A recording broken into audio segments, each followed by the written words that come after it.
Memulihkan daya beli itu bukan dengan memacu kampanye besar-besaran agar orang belanja di akhir tahun, malah bisa jadi setelah orang belanja Harbolnas bulan Januari nggak ada yang beli.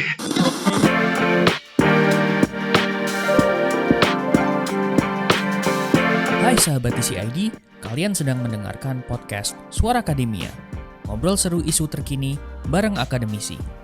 Tanggal 12/12 adalah tanggal yang ditunggu nih Sobat TCID sama orang yang hobi belanja online gitu. Karena ini momen yang penting dalam tanda petik gitu ya buat konsumen yang suka belanja di e-commerce. Since 12/12 diperingati sebagai Hari Belanja Online Nasional begitu. Pemerintah bahkan mengadakan sebuah acara yang khusus, tidak hanya tanggal 12/12 tapi dipanjangkan sampai dengan correct me if I'm wrong ya 16 atau 17 Desember 2024 dan berharap ada nilai transaksi yang cukup besar dan nantinya itu bisa membuat pertumbuhan ekonomi ini tuh jadi berkembang. Itu yang satu. Yang kedua juga mendongkrak tingkat konsumsi dari masyarakat Indonesia yang belakangan ini tuh agak lumayan lesu gitu Sobat TCID. Well, maybe it's gonna be a good stimulus gitu ya buat society. Tapi kita nggak bakal cuman ngomongin soal gimana ini tuh berkembang gitu. Soal Harbolnasnya. Apakah ini memang bisa buat menumbuhkan, tapi dari sisi hal-hal yang lain. We should take a look dari sisi konsumennya juga, karena nggak cuma pertumbuhan ekonomi yang harus dilihat, tapi masyarakat sekarang juga sedang memiliki masalah dalam tanda petik soal daya beli begitu. We gonna discuss about it for this episode gitu ya, dan untuk kali ini kita bakal ngobrol bareng sama Mas Imam Salehudin. Beliau adalah akademisi dari Universitas Indonesia. Halo Mas Imam, apa kabar Mas? Halo Mas Muammar, kabar baik, terima kasih. Iya, it's such an honor for me actually buat bisa ngobrol sama Mas Imam kali ini. Maybe Mas Imam, pertanyaan saya pertama adalah, Hmm, ini kan pemerintah punya target yang bisa dibilang lumayan gede gitu ya untuk Harbolnas hmm, kali ini gitu. Mungkin karena situasi ekonomi yang kayak gimana, yang lagi agak-agak hmm, melemah gitu. Jadi pemerintah ya, itu mengadakan program spesial untuk Harbolnas kali ini dan punya target mendapatkan transaksi senilai kurang lebih 28 triliun untuk Harbolnas tahun ini nih Mas. Is it oke, realistis dan gimana Mas Imam dengerin ketika Pak Erlangga Hartarto ngeluarin statement ini nih, Mas? oke. Jadi saya kemarin sempat searching-searching ya, jadi Mhm. ternyata targetnya baru diupdate, bukan 28 triliun tapi 40 triliun. Oke, Itu target iya. yang terbaru gitu ya. Kalau dari sisi realistis, kalau kita lihat mungkin dari 2 tahun terakhir ya, 2022, 2023, sebetulnya 2022 itu pencapaiannya 22,7 triliun, Mhm. sedangkan di 2023 itu 25,7 triliun. Jadi kalau kalau misalnya 2024 ini targetnya 28 triliun, sebetulnya masih realistis. Kalau 40 sudah ya sudah nggak realistis ya sebetulnya. Tapi apa namanya, kalau 28 ya masih mungkin lah, masih terjangkau lah begitu ya. Tapi pertanyaan pentingnya menurut saya, dan ini saya ingin set the tone di awal ya untuk eh, pembicaraan kita di kali ini adalah, yang pertanyaan yang perlu kita tanyakan tuh bukannya apakah target ini realistis, tapi yang lebih penting adalah apakah target ini etis. Mhm. Mengingat daya beli Indonesia, masyarakat Indonesia di tahun 2024 itu mengalami penurunan dengan deflasi 5 bulan berturut-turut. Jadi deflasi ini maksudnya orang mau jual barang tapi nggak ada yang mau beli, sehingga Iya. mereka terpaksa menurunkan harga agar orang mau beli. 5 bulan berturut-turut kejadian seperti itu. Nah, di bulan terakhir dikasih target 28 triliun bahkan 40 triliun. Apakah target ini etis gitu ya? Iya. Nah, salah satu cara untuk mencapai 28 atau 48 triliun bisa jadi dengan mendorong penggunaan mungkin pay later atau mungkin hutang kepinjol. Intinya konsumsi yang berlebihan yang mungkin tidak bertanggung jawab, berpotensi menjerat konsumen ke dalam hutang gitu ya. Mhm. Jadi menurut saya pribadi tidak etis menetapkan target Harbolnas 28 atau bahkan 4, apalagi 40 triliun ya, sehingga mendorong perilaku konsumsi yang tidak bertanggung jawab, terlepas dari apakah target tersebut realistis atau tidak realistis gitu Mas Muhammad. So, kalau kita berbicara soal Harbolnas di tahun 2024 ini, karena sebenarnya Hmm, background-nya lumayan Mm-mm. banyak yang harus diperhatiin small detailsnya nih ya Mas Imam ya. Betul. Satu, Mm-mm. deflasi 5 bulan berturut-turut kayaknya orang Ya, udah pada lupa gitu. ya. Nggak dibahas lagi soalnya. Terus yang Hmm, kedua, kenaikan harga barang pokok juga nggak ada yang betul. mention. Belum lagi soal panen yang perubahan iklim juga punya dampak di situ, but Mm-mm. we're not talking about it gitu Mas. Iya, Sebenarnya pemerintah harusnya melihat itu dulu dong ya sebelum akhirnya menetapkan 40 triliun ini sebagai target gitu. betul. Betul. Dan memulihkan daya beli itu bukan dengan memacu kampanye besar-besaran agar orang belanja di akhir tahun. Malah bisa jadi setelah orang belanja Harbolnas, bulan Januari nggak ada yang beli. Bulan Oke. Januari uangnya udah habis gitu kan. Jadi malah malah ekonomi malah drop gara-gara udah habis duluan spending besar-besaran ya. Bahkan mungkin terlilit hutang gara-gara Harbolnas begitu. Oke. So, artinya gini nih Mas Imam. Kan banyak yang bilang adalah Harbolnas ini tuh bisa dijadikan momentum untuk rebound, ya kan? Iya. Karena em, beberapa bulan ke belakang ekonomi lesu gitu. Bertumbuh Hmm. sebenarnya, tidak sesuai harapan memang, tapi bertumbuh. Ini bisa jadi momentum nih buat menaikkan daya konsumsi masyarakat gitu. So, Hmm. apa nih dampak kalau misalnya kan kita ngelihat kampanye Harbolnas Hmm. ini kan bakal digede-gedein sama pemerintah Iya, begitu udah di-extend betul. diskonnya udah gitu kan. Mm-mm. Diskon kalau misalnya ngebuka sosial media tuh udah pada mulai nih brand-brand. Kita rekaman di tanggal 10 Iya. Desember by the way Sobat TCID bahwa Mm-mm, diskonnya mm-mm. 40%, 50% Iya, gitu. Diskon gede di-extend lagi. Ya kan? betul. Em, apa ya dampak dari kampanye besar-besaran ini Mas, Oke, especially buat masyarakat kelas menengah dan oke, juga anak muda karena kayaknya sasarannya dua orang betul, ini deh. betul. Mungkin yang pertama yang harus digarisbawahi, yang terpengaruh oleh kampanye Harbolnas itu bukan orang-orang yang mungkin bukan orang-orang yang kaya, yang mapan. Justru yang Hmm. terpengaruh oleh Harbolnas itu orang-orang yang mungkin apa namanya ekonominya mungkin menengah ke bawah gitu ya. Kemudian pengetahuan literasi keuangan dan literasi medianya juga mungkin pas-pasan. Jadi artinya dia mungkin tidak paham Ya, eh, bahwa berpaylater itu berbahaya dan ya. seterusnya gitu ya. Dan mungkin generasi muda yang menurut saya semua ini adalah kelompok rentan gitu ya. Nah, kampanye Harbolnas ini yang tidak menyasar orang kaya, tapi menyasar generasi muda dan orang-orang menengah ke bawah yang mudah terpancing dengan promo-promo spesial, akhirnya spending over budget. Ini ya bukan stimulus ekonomi yang diharapkan, sebetulnya malah bisa menjurumuskan gitu kan, Hmm. bisa memperparah ketimpangan antara yang orang yang sudah kaya sudah mungkin nggak perlu Harbolnas dan orang yang kemudian terjebak Harbolnas akhirnya malah apa namanya terlilit hutang atau apa namanya mungkin menghabiskan tabungan gitu Hmm. untuk spending yang sebetulnya mungkin tidak perlu ya, ya artinya seperti sudah jatuh tertimpa tangga Ya. sudah ekonominya pas-pasan dihantam kampanye pemasaran besar-besaran spending over budget akhirnya malah malah sengsara begitu bukannya malah mendapatkan manfaat jadi mungkin kalau memang untuk rebound ya, untuk Hmm. stimulus agar agar ekonomi kita membaik, yang dibutuhkan bukan kampanye Harbolnas, tapi fundamentalnya, Hmm. dasarnya apa gitu ya. Lebih ke arah produksi ya seharusnya, lebih ke arah apa namanya, lebih ke arah creating value, bukan consuming value. Sedangkan ya kalau boleh dibilang Harbolnas ini kita sedang konsumsi besar-besaran. Apakah konsumsinya sustainable, berkelanjutan, bermanfaat secara merata? Ya saya nggak bisa jawab ya menurut saya sih tidak begitu. Ya tadi jadi untuk solusi agar ekonomi kita rebound menurut saya solusinya bukan dengan Harbolnas tapi dengan kita memperkuat fundamentalnya investasi di bidang SDM misalnya Hmm. itu yang menurut saya lebih patut dijadikan apa namanya dasar ekonomi kita rebound. Jadi kebergantungan kalau misalnya kita ngelihat dari gimana Indonesia mendapatkan Hmm, total skor PDB yang masih bergantung dan tanda petik dengan konsumsi ya rumah tangga juga konsumsi. ini ya sebenarnya jadi hulu dari segala masalah soal Hmm, konsumsi ini ya Mas ya. betul betul. Oke. Nah, Mas Imam nih, Harbolnas selalu dekat sama akhir tahun, ya kan? Ya. Pemerintah 40 triliun dari Harbolnas aja gitu, ditambah libur long weekend nih. Harapannya kayak Hmm, oke bisa rebound. So, kalau misalnya dipanjangin nih akhir tahun kita nggak cuma ngomong Harbolnas aja Desember ya. hmm. Potensi buat naikin konsumsi rumah tangga kalau kita cuma ngelihat apa ya transaksi gitu Mas, artinya sebenarnya pemerintah bisa dong kalau cuma ngelihat ini aja ya tanpa melihat Oke, masalah gitu. Melihat oke. ini Nah jadi tapi, rebound dong kayak wah ini nah, momen yang tepat untuk menyambut 2025 gitu.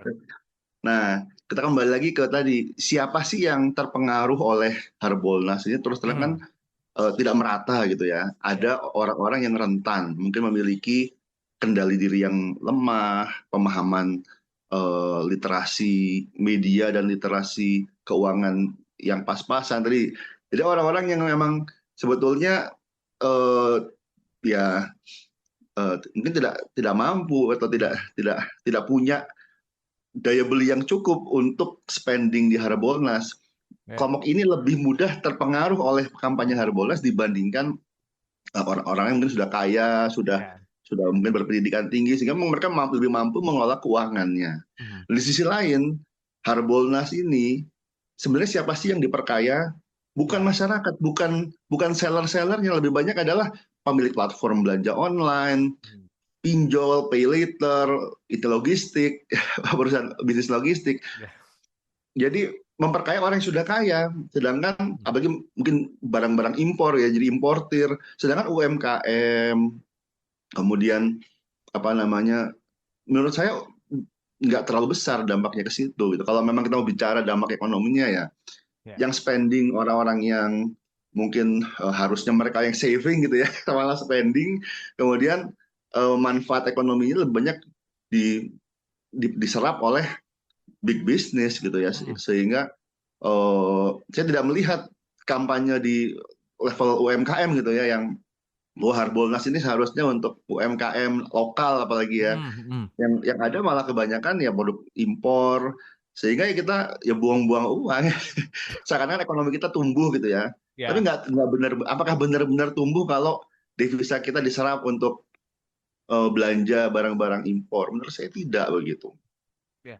So, kalau misalnya kita lihat dari sisi konsumen nih Mas Imam, kita tuh bener-bener kayak lagi dalam persimpangan gitu ngelihat Harbolnas ini ya. Kalau kita tarik konteksnya ke Nah, Harbolnas lagi.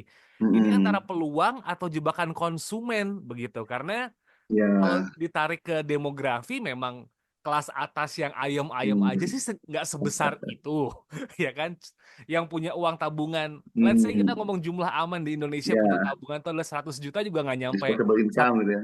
nggak nyampe Ah, 1%-nya begitu yang punya tabungan. mm, So gimana nih Mas Imam ngelihatnya Harbolnas hari ini dan apakah ini tuh sebenarnya peluang kita nggak ngomongin dari mm, pebisnis ya, peluang untuk ya, konsumen mendapatkan harga barang bagus, atau sebenarnya jebakan konsumsi. Kan tadi Mas Imam udah nge-mention pay later lah, mm, pinjol lah gitu. Gimana nih Mas? ya, oke. Jadi ya intinya gimana ya? eh ya mungkin ini kalau saya boleh bilang ya, Ah, ini adalah dosa dari ilmu pemasaran. Ini mungkin kontroversial ya. Mungkin praktisi dan dosen pemasaran nggak setuju. Saya dosen pemasaran, saya Oke. mengajarkan ilmu pemasaran. Tapi saya melihat bahwa salah satu dosa besar pemasaran adalah kita menormalkan consumerism ekstrim gitu. Mhm.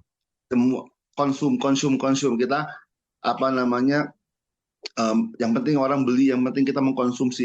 Sekarang kan konsumsi itu unlimited dan pasti baik gitu ya. Ah, Nah, ini menurut saya sesuatu yang harus dipotong, harus diputus rantainya ya. Walaupun di sini saya sebagai dosen yang ah, meneliti dan mengajar tentang ilmu pemasaran, tapi saya ingin menanamkan kepada mahasiswa saya dan mungkin juga kepada para pendengar ya, bahwa apa namanya, konsumsi itu ada batasnya gitu. mhm. Betul. Dan ketika kita memasarkan sesuatu, memang fungsi pemasaran diantaranya adalah bagaimana kita creating value, kemudian ada profit gitu kan. Nah, tapi kita juga harus jangan sampai kita kemudian men-encourage consumption yang tidak sehat gitu ya, Iya, yang bermasalah. Dan menurut saya tadi, apakah peluang ataukah apakah ini jebakan konsumsi ya, kalau kita melihatnya kalau kita tidak melihat dampak sosialnya, ini peluang. Kalau kita iya, melihat tidak melihat dampak lingkungannya, berapa banyak sampah berapa banyak polusi yang dihasilkan dari Harbolnas, ini peluang. Tapi kalau kita melihat dampaknya, maka ini menjadi jebakan gitu. Betul. Bahwa bisa jadi dampak Harbolnas lebih besar dari mungkin dampak positif dari transaksi ekonominya. Mungkin ada yang terjebak pay later, atau kemudian ada mungkin sampah yang di-generate, emisi karbon akibat logistik ya yang bertambah gitu ya. Yaitu secara etis dan etis gitu. Jadi mungkin makanya kembali lagi, kalau kita tidak melihat etika maka ya peluang gitu. Ya. Kalau kita melihat etika, ini jadi jebakan. Pertanyaannya, apakah kita menganggap etika itu penting atau tidak penting begitu. Nah, itu pertanyaan yang sebenarnya harus dipikirin sama semua orang sih ya. Not only in this conversation by the way, tapi Betul, betul. semuanya. Tapi jadi pertanyaan yang menarik untuk saya nih Mas Imam gitu. Ketika berbicara soal konsumsi yang sehat.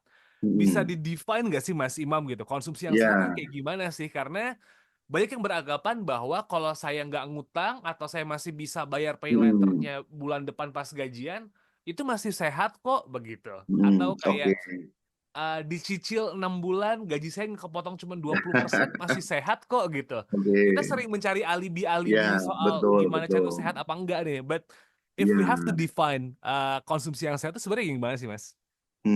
Jadi ya kalau menurut pendapat saya ya, konsumsi yang sehat itu adalah konsumsi yang bertanggung jawab. Apa artinya apa definisi bertanggung jawab itu? Ya dia dilakukan dengan kesadaran. Jadi mindful consumption. Jadi kita mengkonsumsi sesuatu ya, apakah itu barang atau jasa, dengan kesadaran bahwa pilihan konsumsi kita itu memiliki dampak Ya. lingkungan, dampak sosial, dan juga kita mindful bahwa pemasar-pemasar itu berusaha mempengaruhi keputusan kita gitu. Ya, Jadi kita jangan seperti kerbau dicocok hidung ya. betul. Kita harus lebih cerdas bahwa ya oke, ini adalah special offer 60% gitu ya. Tapi apakah betul, jangan-jangan sebelum di diskon 60% terlebih dahulu di-upgrade dulu harganya. Harganya. Yang seperti itu kan taktik pemasaran yang tidak etis. Sehingga konsumer harus cerdas gitu, harus bijak, bertanggung jawab. Itu konsumsi yang sehat. Dan konsumsi yang tidak sehat, dan kita mindless consumption, kita nggak mikir, impulsif, kita konsumsi, beli begitu ada promo langsung beli, nggak ngelihat kita tabungan kita sudah menipis atau bahkan kita sudah terlilit hutang, kemudian ternyata barang-barangnya sebenarnya nggak perlu, atau bahkan bukan hanya nggak perlu tapi menyebabkan kita nggak sehat. Yang seperti itu yang konsumsi yang seharusnya adalah yang mindful gitu, yang dilakukan dengan kesadaran penuh atas konsekuensi. Oke. Konsekuensinya nggak cuma soal menuhin ruangan tempat tinggal ya Mas, tapi soal keuangan yang paling penting harus dilihat ya. Betul, keuangan, sosial, lingkungan. Nah, masalahnya tadi kembali dosa besar pemasaran adalah kita menggenjot konsumerisme, mindless consumerism. Jadi orang nggak mikir, impulsif aja, sehingga ya akhirnya mungkin salesnya tinggi gitu ya. Tapi apakah sales ini berkelanjut? Mungkin kita ingat film Wall-E gitu ya. Di Wall-E di awalnya itu kan itu dampak dari mindless consumption, di mana orang belanja tapi nggak mikir dampak lingkungan, nggak mikir dampak sosial. Ya akhirnya ya seperti itu. Ada nggak sih Mas dampaknya akhirnya sampai ke ketimpangan sosial begitu? Ya. Karena kita kan ngelihat apalagi di media sosial sekarang ya, di mana platform medsos itu tuh bisa ngebuat orang jadi punya punya standar hidup gitu, sampai ada istilah standar Betul. TikTok buat hidup, dan itu bikin Ya. banyak ketimpangan yang muncul. Nah, dengan munculnya konsumsi yang tidak sehat dan mulai dinormalize gitu sama orang-orang ya, kalau suka beli, ketimpangan sosialnya bakal potentially jadi lebih gede dong gara-gara hal ini. Jelas sekali. Karena tadi yang bisa keep up dengan gaya hidup konsumtif ya memang orang-orang yang memang sudah punya kemampuan ya, orang-orang kaya mungkin ya. Tapi tadi orang-orang yang sebetulnya kurang mampu pun akhirnya terbawa untuk ikut-ikut gaya hidupnya ya, agar terlihat kaya gitu ya. Padahal sebetulnya ya mereka mungkin mengorbankan masa depan misalnya dengan terlilit hutang gitu. Jadi yaitu gaya hidup yang tidak sehat gitu. Dan ada tekanan sosial tadi ya, apalagi dengan sosial media Jadi orang kalau nggak beli, misalnya ada tetangga beli beli gadget apa, kemudian Ya. atau kalau kita nggak beli juga, mungkin nggak usah ini deh, mungkin di sekolah ya Mm-mm. temannya beli gadget tertentu, kemudian kalau nggak beli juga merasa apa namanya ketinggalan, akhirnya minta orang tuanya, padahal orang tuanya nggak mampu. Mm. Ya hal-hal seperti itu pasti akan memperparah ketimpangan gitu. Jadi yang apa namanya akhirnya orang-orang yang sebetulnya mereka hidup di beyond their means gitu ya, Ya. di luar batas kemampuan. Karena itu maksa untuk mengikuti gaya konsumtif, bahkan tadi terlilit hutang, terlilit pinjol, pay later, gali lubang tutup lubang. Itu ya itu akibat dari budaya konsumtif, sehingga ya pasti akan memperparah ketimpangan sosial. Karena tadi yang terpengaruh, jadi barang-barang luxury itu yang beli bukan orang-orang super kaya sebetulnya, Ya. orang-orang menengah, orang-orang yang jadi justru orang-orang yang sebetulnya mereka nggak perlu dan nggak butuh, nggak mampu, tapi mereka maksa membeli barang-barang mewah agar terlihat kaya. Ya. Sedangkan orang yang benar-benar kaya ngerasa nggak perlu. Buat apa saya beli barang-barang tersebut gitu ya? Jadi tambah tambah timpang gitu. Dan apa namanya?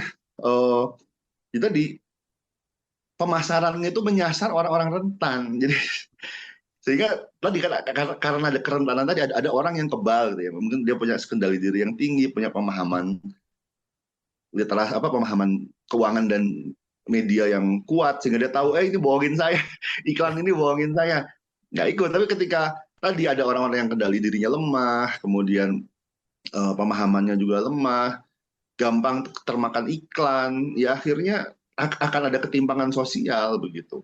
Yang kaya semakin kaya karena nggak terpengaruh oleh Harbolnas, yang miskin semakin miskin karena Ya.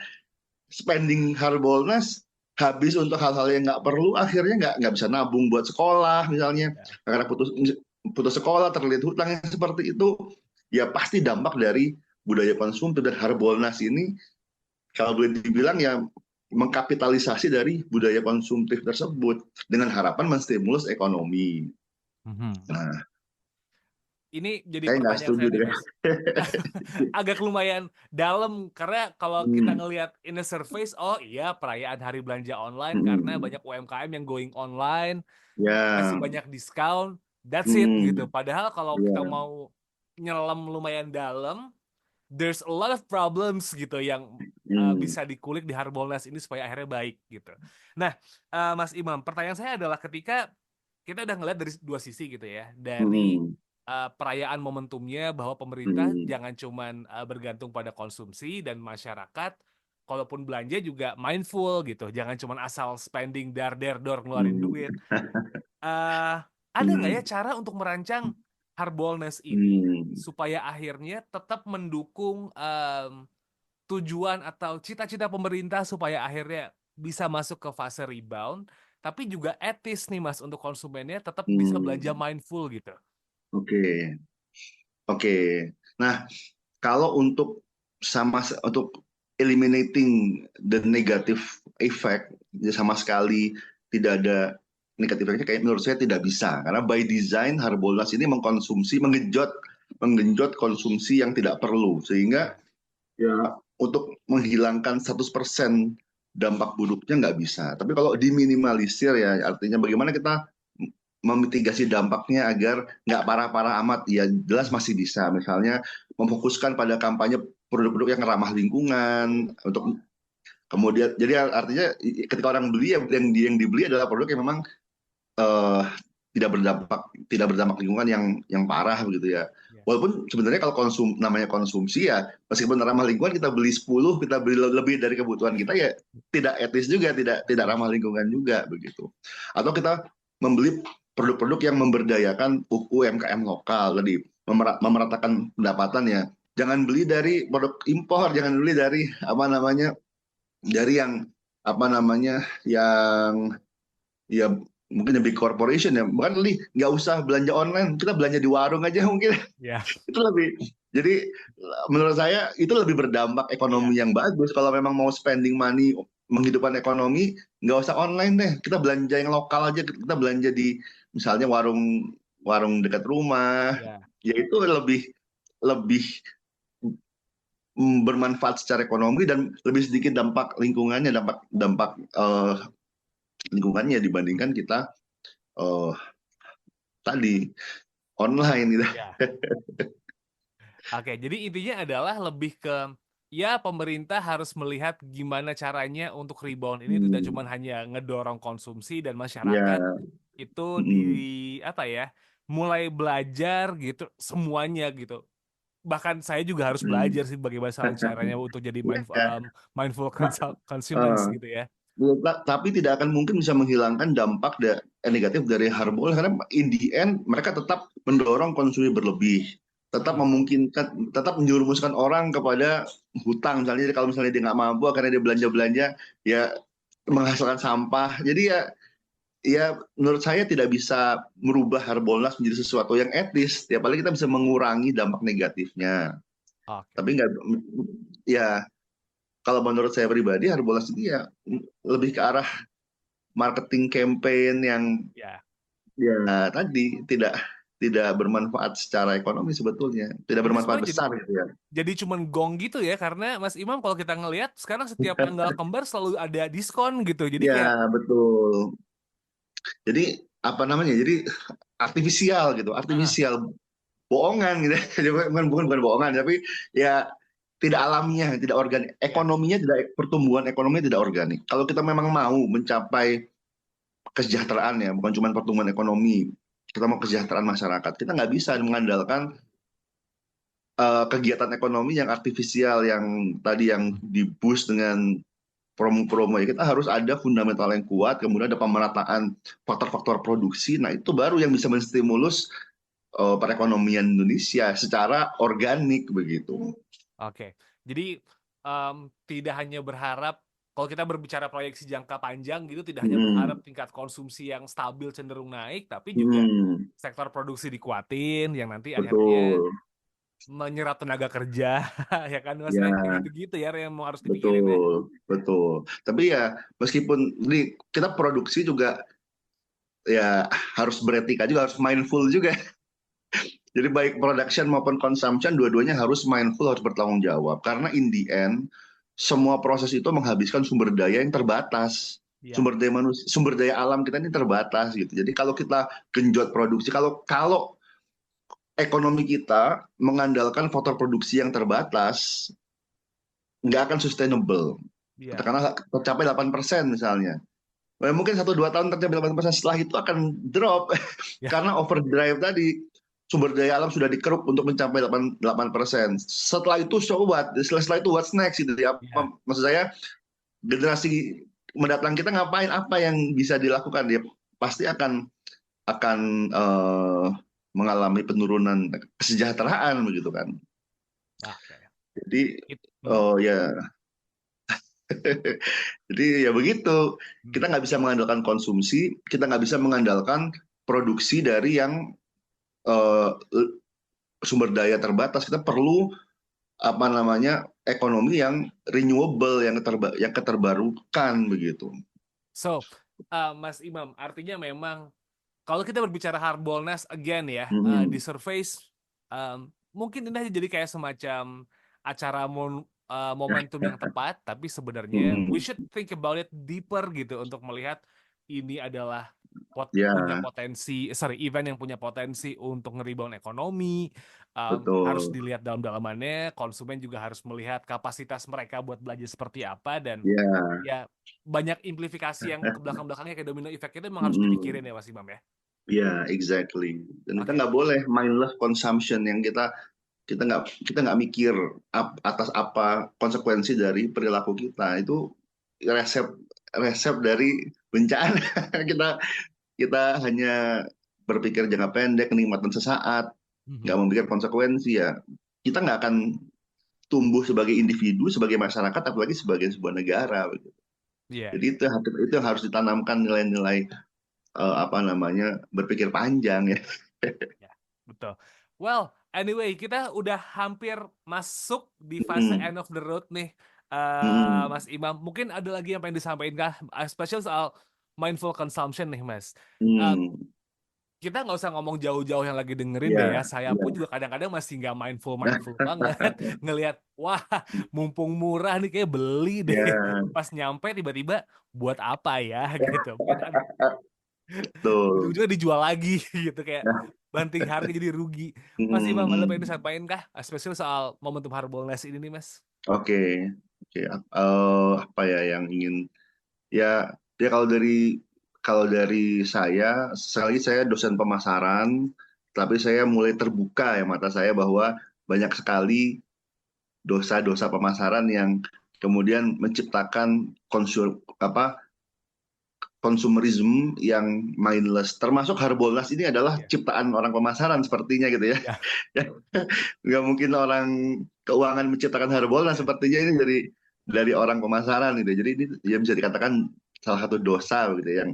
Tapi di sisi lain kita juga sebenarnya pemasaran itu luas gitu. Pemasaran itu tidak hanya komersil tapi juga ada pemasaran sosial, ada pemasaran yang beretika, yang berkelanjutan. Jadi ya sebaiknya saya sendiri sebagai dosen dan mungkin teman-teman praktisi pemasaran ya mungkin kita perlu memikirkan kembali apa namanya praktek umum kita selama ini gitu ya. Apakah praktek pemasaran yang kita lakukan selama ini itu bertanggung jawab atau enggak sih, beretika atau enggak sih? Kalau misalnya nggak beretika, katakanlah profitable tapi nggak beretika, maka itu tidak akan sustainable. Ya. Pasti in the end akan ada katakanlah regulasi yang kemudian mempersulit diri kita sendiri, atau katakanlah ternyata ada dampak buruk bagi sosial kemudian menciptakan kerusuhan lah atau menciptakan krisis. Nah itu akibat kesalahan kita sendiri yang tidak beretika begitu ya. Jadi ya dari saya sendiri kita merefleksikan apa yang saya ajarkan, apa yang saya lakukan juga di masa lalu, dan ya berharap bisa tadi dalam tanda kutip menebus lah dosa, sebagian lah dosa yang mungkin pernah saya ajarkan, pernah saya promote dalam penelitian saya terkait apa namanya konsumsi yang mindless. Mungkin seperti itu sih Mas Muammar. Oke. Be mindful Sobat Isi ID karena Harbolnas ini follow up-nya adalah libur Nataru ya, di mana semua orang bakal spend the money juga, jadi Iya. be mindful. Itu jadi kuncinya. So, Ya jangan sampai bulan Januari nggak ada tabung, nggak ada. ya, itu bener-bener tanggal 1 koma sih Mas kan. 25 gajian libur panjang gitu tanggal 1 udah kayak Ya, bertahan hidupnya gimana ya, itu udah dipikirin sih itu betul-betul. iya. Oke, kalau gitu Mas Imam Salehuddin dari Universitas Indonesia, thank you so much buat waktunya untuk ngobrol Sama-sama hari ini, Mas Mas. Muammar. Semoga Oke, sukses selalu. amin, amin, lancar-lancar juga kegiatannya Mas Imam ya. Kalau kayak gitu, Ya, Sobat Isi ID, it's a wrap for this episode. Terima kasih sudah mendengarkan. Jangan lupa buat follow sosial media kami di @conversationidn dan cek YouTube channel kami di Conversation Indonesia dan cek Suara Akademia di Spotify ya. Saya Muhammad Syarif signing out. Selamat berbelanja kalau mau didengarkan di tanggal 12 ini ya, tapi ingat be mindful Sobat Isi ID. I'll see you next episode. Wassalamualaikum. Kalian telah mendengarkan podcast Suara Akademia, ngobrol seru isu terkini bareng akademisi.